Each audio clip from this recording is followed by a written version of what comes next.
আজকে আমরা জুলাই জাতীয় সনদ বাস্তবায়ন আদেশ অনুসারে জুলাই সনদে বর্ণিত সংবিধান সংস্কার সম্পর্কিত প্রস্তাবের বিষয়ে বাংলাদেশের মানুষের মতামত বা সম্মতি জানার জন্য একটা আইন করেছি, গণভোট আইন। যে গণভোটটা হবে সেই গণভোটটা কিভাবে গ্রহণ করা হবে এই প্রক্রিয়াটা ডিটেইল আউট করার জন্য আমরা গণভোট অধ্যাদেশ প্রণয়ন করেছি। এই অধ্যাদেশটা আজকে মন্ত্রী পরিষদের সভায় চূড়ান্তভাবে অনুমোদিত হয়েছে। আমরা আশা করছি আজকে বা কালকের মধ্যে এটা গেজেট নোটিফিকেশন হয়ে যাবে। এই আইনটা প্রণয়ন করার ক্ষেত্রে আমরা নির্বাচন কমিশনের, বিশেষ করে নির্বাচন কমিশনের সচিব আছেন জনাব আখতার আহমেদ, ওনার অনেক সহযোগিতা পেয়েছি। আমাদের অ্যাটর্নি জেনারেল সাহেব সহযোগিতা করেছেন, আমাদের কয়েকজন উপদেষ্টা সরাসরিভাবে ইনভলভ ছিলেন, আমাদের আইন মন্ত্রণালয় ইনভলভ ছিলেন। আমি আপনাদেরকে এই গণভোট যে অধ্যাদেশ আছে সেখানে গুরুত্বপূর্ণ যে কিছু বিধান আছে সেগুলি আপনাদের বলছি। প্রথম হচ্ছে গণভোটের প্রশ্ন কি, এটা আমরা আগেও ক্লিয়ার করেছি। গণভোটের প্রশ্ন থাকবে একটি মাত্র প্রশ্ন থাকবে। প্রশ্নটা হচ্ছে আপনি জুলাই জাতীয় সনদ সংবিধান সংস্কার বাস্তবায়ন আদেশ 2025 এবং জুলাই সনদে লিপিবদ্ধ সংবিধান সংস্কার সম্পর্কিত নিম্নলিখিত প্রস্তাব সমূহের প্রতি আপনার সম্মতি জ্ঞাপন করিতেছেন। তারপর সেখানে হা এবং না দুইটা বক্স থাকবে। যারা সম্মতি জানাচ্ছেন তারা হাতে ভোট দিবেন, যারা জানাচ্ছে না তারা নাতে ভোট দিবেন। প্রস্তাবগুলো কি, কোন চারটা প্রস্তাবে আমরা ওনাদের সম্মতি চাচ্ছি বা অসম্মতি জানতে চাচ্ছি।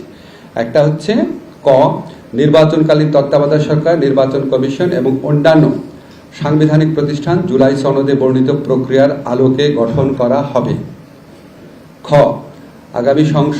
আগামী জাতীয় সংসদ হবে 2 কক্ষ বিশিষ্ট এবং সংসদ নির্বাচনে দলগুলির প্রাপ্ত ভোটের অনুপাতে 100 সদস্য বিশিষ্ট একটি উচ্চ কক্ষ গঠিত হবে এবং সংবিধান সংশোধন করতে হলে উচ্চ কক্ষের সংখ্যাগরিষ্ঠ সদস্যের অনুমোদন প্রয়োজন হবে।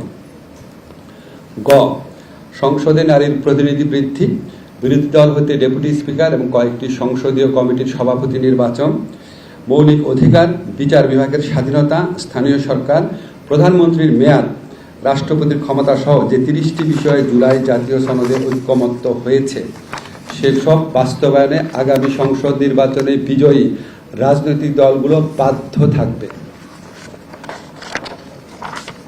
খ, জুলাই জাতীয় সনদে বর্ণিত অপরাপর সংস্কার রাজনৈতিক দলগুলির প্রতিশ্রুতি অনুযায়ী বাস্তবায়ন করা হবে। এখন আপনাদের অনেকের প্রশ্ন থাকতে পারে যে 30টা প্রস্তাব কি। এই 30টা প্রস্তাব যেখানে ঐকমত্য হয়েছে, প্রথমে বলে ঐকমত্য মানে কি। এই 30টা প্রস্তাবে জুলাই সনদ স্বাক্ষরকারী প্রতিটি দল তাদের সম্মতি জানিয়েছে। আবার বলি, জুলাই সনদ স্বাক্ষরকারী প্রতিটি দল তাদের সম্মতি জানিয়েছে এবং একই সাথে সাথে এনসিপি যে আছে, জুলাই গণঅভ্যুত্থানে নেতৃত্ব প্রদানকারী দলদের যে রাজনৈতিক সংগঠন, তারাও সম্মতি জানিয়েছে। জুলাই সনদে তাদের স্বাক্ষর না থাকলেও তারা এই 30টি প্রস্তাবে তাদের সম্মতি জানিয়েছিল। এই জন্য এটাকে আমরা বলছি এই 30টি প্রস্তাবে ঐকমত্য হয়েছে। এই 30টি প্রস্তাব এই গণভোট অধ্যাদেশের অ্যাপেন্ডিক্সে আমরা দিয়ে দিচ্ছি, যাতে আপনাদের এবং বাংলাদেশের প্রতিটা মানুষের জানা থাকে এই 30টি প্রস্তাব কি। গণভোটের ব্যাপারে কিছু গুরুত্বপূর্ণ বিধান এখানে আমাদের গণভোট অধ্যাদেশে রয়েছে। একটা হচ্ছে ত্রয়োদশ জাতীয় সংসদ নির্বাচন, মানে আগামী জাতীয় সংসদ নির্বাচনের জন্য যেসব ভোট কেন্দ্র নির্ধারণ করা হবে সেসব ভোট কেন্দ্রেই গণভোট অনুষ্ঠিত হবে। সংসদ নির্বাচনের জন্য প্রস্তুতকৃত ভোটার তালিকাই হবে গণভোটের ভোটার তালিকা। সংসদ নির্বাচনে ভোট গ্রহণের সময়ই হবে গণভোট গ্রহণের সময়। গণভোটের ব্যালট জাতীয় সংসদ নির্বাচনের ব্যালট থেকে পৃথক হবে। আমাদের আক্তার ভাই আজকে আমাদের মিটিংয়ে বলেছেন গণভোটের ব্যালটটা হবে ভিন্ন কালারের, যাতে কেউ কনফিউজ না হয়। সংসদ নির্বাচনের জন্য কমিশন কর্তৃক যে সমস্ত সহকারী রিটার্নিং অফিসার, প্রিজাইডিং অফিসার বা পোলিং অফিসার নিয়োগ করা হবে, ওনারাই গণভোটে এই returning officer, polling officer, presiding officer হিসেবে দায়িত্ব পালন করবে। মুলতবি ভোট গ্রহণটা বলা হয়েছে যদি প্রিজাইডিং অফিসারের কোনো কারণে ভোট গ্রহণ বাধাগ্রস্ত হয়, উনি দেখছেন আর ভোট নেওয়া যাচ্ছে না, তখন উনি ভোট গ্রহণ স্থগিত করতে পারবেন। নির্বাচন কমিশন যদি এই মর্মে সন্তুষ্ট হয় যে অন্যান্য ভোট কেন্দ্রের ফলাফল দ্বারা গণভোটের ফলাফল নির্ধারণ করা সম্ভব নয়, শুধুমাত্র তখন কমিশন ওই সমস্ত কেন্দ্রে পুনরায় ভোট গ্রহণের নির্দেশ প্রদান করবে। কমিশন যদি দেখে, ধরেন 1000টা ভোট কেন্দ্র আছে, কমিশন দেখলো 20টা কেন্দ্রে ভোট নেওয়া যায় নাই, কিন্তু 20টা কেন্দ্রের ফলাফল বা ভোট বিবেচনা না করলেও ইতিমধ্যে যে ফলাফল পাওয়া গিয়েছে 920টা কেন্দ্রে, 980টা কেন্দ্রে, মানে বাকি কেন্দ্রে, সেটা দ্বারাই গণভোটের ফলাফল নির্ধারণ করা সম্ভব। তাহলে আর 20টা কেন্দ্রের পুনরায় ভোটের কোনো নির্দেশ দিবে না। 1000টার মধ্যে 980টা কেন্দ্রের ভিত্তিতেই ফলাফল ঘোষণা করবে। নাম্বারগুলো কিন্তু উদাহরণ হিসাবে দিচ্ছি। ভোটদান পদ্ধতি হচ্ছে কমিশন কর্তৃক নির্ধারিত পদ্ধতিতে গণভোট অনুষ্ঠিত হবে। গণভোটের প্রশ্নতে হা না সুযোগ ঘরে কমিশন কর্তৃক সংসদ নির্বাচনের জন্য যে সিলমোহর নির্ধারণ করা হবে, সেই একই সিলমোহর দ্বারা ভোট প্রদান করা হবে। ব্যালট বাক্স কি হবে? কমিশন কর্তৃক নির্ধারিত এবং সরবরাহকৃত ব্যালট বাক্স ভোট গ্রহণের জন্য ব্যবহার করতে হবে। গণভোটের ক্ষেত্রে পোস্টাল ব্যালটের আমরা সুযোগও রাখছি। পোস্টাল ব্যালট যেমন জাতীয় সংসদের ক্ষেত্রে ব্যবহার করা যাবে, গণভোটের ক্ষেত্রে করা যাবে। ভোটকেন্দ্রে প্রবেশ, শৃঙ্খলা রক্ষা, নষ্ট বা বাতিল ব্যালট পেপার, এই সমস্ত ব্যাপারে জাতীয় সংসদ নির্বাচনের জন্য যে আইন বিধি রয়েছে সেটাও গণভোটের ক্ষেত্রে প্রযোজ্য হবে। আর ভোট সমাপ্তির পর অনুসরণযোগ্য পদ্ধতি জাতীয় সংসদ নির্বাচনের মতোই থাকবে। প্রিজাইডিং অফিসার ভোটগুলা গণনা করবেন, হা ভোট না ভোট আলাদা করে রাখবেন রাজনৈতিক দলের প্রার্থীর এজেন্টদের উপস্থিতিতে। তারপর তিনি সেই ফলাফলটা সহকারী রিটার্নিং অফিসারকে পাঠাবেন। তিনি ফল পুনরাকত্রীকরণ করবেন, বিভিন্ন কেন্দ্র থেকে আসে ফলাফল অ্যাড করবেন, যোগ করবেন, যোগ করে এই প্রাপ্ত ফলাফলটা উনি আবার রিটার্নিং অফিসারকে পাঠাবেন। রিটার্নিং অফিসার আবার বিভিন্ন সহকারী রিটার্নিং অফিসার থেকে আসা ফলাফল এটাকে পুনরাকত্রীকরণ করবেন, একসাথে করে মানে যোগ করবেন, করে হা ভোট কতগুলা, না ভোট কতটা আছে উনার জেলাতে, সেগুলি আবার সব নির্বাচন কমিশনকে পাঠাবেন। নির্বাচন কমিশন আবার সেগুলি একত্র করবেন, করে হা ভোট কতটা পেয়েছে, না ভোট কতটা পেয়েছে এটা ঘোষণা করে নির্বাচনের ফলাফল ঘোষণা করবেন। আরেকটা বিধান আছে, সেটা হচ্ছে এই গণভোট অনুষ্ঠান ভালোভাবে সম্পন্ন করার জন্য নির্বাচন কমিশনকে যে কোনো ধরনের প্রয়োজনীয় বিধি, নির্দেশাবলী এবং পরিপত্র প্রণয়ন করার ক্ষমতা প্রদান করা হয়েছে। এটা হচ্ছে আমি আইনের ব্যাপার বললাম। এখন আপনাদের নিশ্চয়ই অনেক আগ্রহ আছে নির্বাচনের প্রস্তুতি কেমন নির্বাচন কমিশন নিচ্ছে।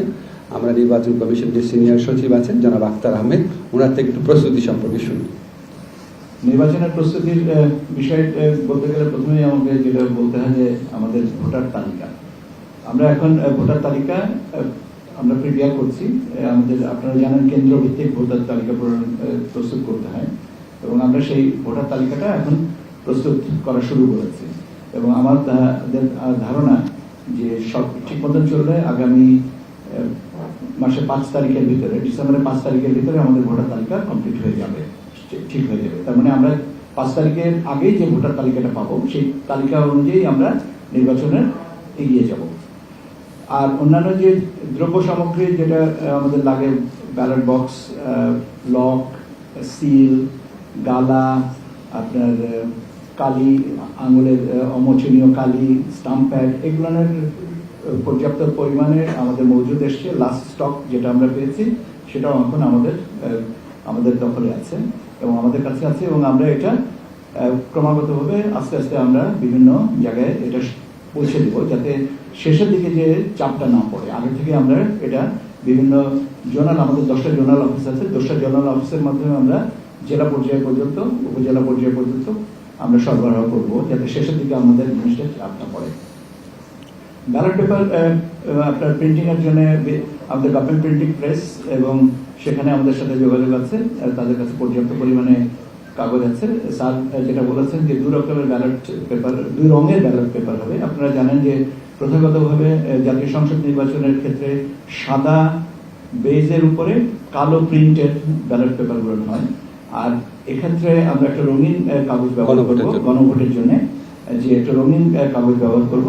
রঙিন কাগজের উপরে যেটা দৃশ্যমান হয়, কালো যদি দৃশ্যমান হয়, সেই দৃশ্যমান অনুযায়ী আমরা ব্যালট পেপারটা করব। এবং এই ব্যালট পেপার পাশাপাশি স্যার আরেকটা জিনিস বলেছেন যে প্রবাসী যারা আছেন বা আপনার দেশে যারা সরকারি চাকরিজীবী এবং নির্বাচনী কর্মকাণ্ডে যারা জড়িত থাকেন বা আইনি হেফাজতে যারা আছেন, তারা এবার in country postal ballot vote এর আওতায় তারা ভোট দিতে পারবেন। তাদের রেজিস্ট্রেশনটা, দেশের রেজিস্ট্রেশনটা একটু পরে করব আমরা, এখন বিদেশের রেজিস্ট্রেশনটা শুরু হয়েছে এবং আমরা আশাবাঞ্জক সাড়া পাচ্ছি। আমরা ক্রমান্বয়ে 8টা ভাগে রিজিয়নে ভাগ করে আমরা আস্তে আস্তে এগিয়ে যাচ্ছি, কেন আমরা খুব অল্প সময়ের ভিতরে এই অ্যাপটা লঞ্চ করেছি এবং সেই কারণে আমাদের ট্রায়াল ফেজে যেহেতু বিভিন্ন সময় দেখা যায় যে বিভিন্ন দেশ প্রবাসী ভোটারদেরকে এই ট্রায়ালের জন্য প্রায় একাধিক বছর, কেউ কেউ 5 বছর পর্যন্ত ট্রাই করে তারপরে একটা পর্যায়ে এসছেন, কিন্তু আমরা মাত্র এক মাসের মতন ট্রাই করতে পেরেছি। কাজে আমরা একটু আস্তে আস্তে জিনিসটাকে আগাচ্ছি, এবং আমরা এখন পর্যন্ত যে রিজিয়ন, 3টা রিজিয়নে আমরা এখন কাজ করছি। এখন নর্থ আমেরিকাতে এখন আমাদের নিবন্ধন চলছে এবং আশাব্যঞ্জক সাড়া পাওয়া যাচ্ছে। ইনশাল্লাহ এটা আমরা একটা ভালো রেজাল্ট পাবো বলে আমাদের ধারণা। এবং প্রবাসীদের কাছেও এই আপনার গণভোটের ব্যালট একই ইনভেলপে পাঠানো হবে। একটা হচ্ছে যে পার্লামেন্টারি ইলেকশনের জন্য, জাতীয় সংসদ নির্বাচনের জন্য ব্যালট পেপার, পাশাপাশি সাথে একই ইনভেলপে এটা গোনার সময় জিনিসটা আলাদা করে নেওয়া হবে, এবং সেই কারণে এটা ভিন্ন রঙের ব্যালট পেপার ব্যবহার করা হচ্ছে গণভোটের কারণে, গণভোটের ব্যাপারে। আর আমাদের যে বিভিন্ন পর্যায়ে যে প্রশিক্ষণ যেটা আছে, সেই প্রশিক্ষণ কার্যক্রমগুলো চলছে। আমরা কয়েকদিন আগে উপজেলা নির্বাহী কর্মকর্তাদের প্রশিক্ষণটা কমপ্লিট করেছি। এখন আমরা ক্রমাগতভাবে যারা প্রিজাইডিং অফিসার হবেন, অ্যাসিস্ট্যান্ট প্রিজাইডিং অফিসার হবেন, পোলিং অফিসার হবেন, তাদের জন্য আমরা যে প্রশিক্ষণের ব্যবস্থাটা নেওয়া হচ্ছে, এবং আমরা যথাসময় এটা করতে পারবো বলে বিশ্বাস করি। মোটামুটিভাবে প্রয়োজন যে আমাদের প্রস্তুতির জন্য যে সমস্ত প্রয়োজনীয় ব্যাপারগুলো আছে, সেগুলো আমরা অন টাইম অ্যান্ড অনলাইন। এখন ইমপ্লিমেন্টেশনটা ইনশাল্লাহ আমরা সময় মতন করতে পারবো, যাতে আমরা ফেব্রুয়ারিতে একটা সুন্দর নির্বাচন উপহার দিতে পারি। স্যার আর কিছু না, জাস্ট আপনাদের দৃষ্টি আকর্ষণ করছি, এবার নির্বাচনে বাংলাদেশের ইতিহাসে প্রথমবারের মতো 2টা জিনিস হবে। একটা হচ্ছে পোস্টাল ব্যালট, বিদেশি যারা আমাদের প্রবাসী ভাই বোনরা আছেন ওনারা ভোট দেওয়ার সুযোগ পাবেন। আর সেকেন্ড হচ্ছে একই দিনে জাতীয় সংসদ নির্বাচন এবং গণভোট অনুষ্ঠিত হচ্ছে। বুঝতেই পারছেন আমাদের জন্য চ্যালেঞ্জটা অনেক বড়। তো আমরা আমাদের বাংলাদেশের মানুষের যে উৎসাহ দেখছি, রাজনৈতিক দলগুলোর যে উৎসাহ দেখছি, আগ্রহ দেখছি, আপনারা সাংবাদিক ভাইরা অত্যন্ত পজিটিভলি বিষয়গুলো কাভারেজ করছেন। ইনশাআল্লাহ আমরা সবাই মিলেই এই 2টা চ্যালেঞ্জে খুব ভালোভাবে মোকাবেলা করতে পারবো।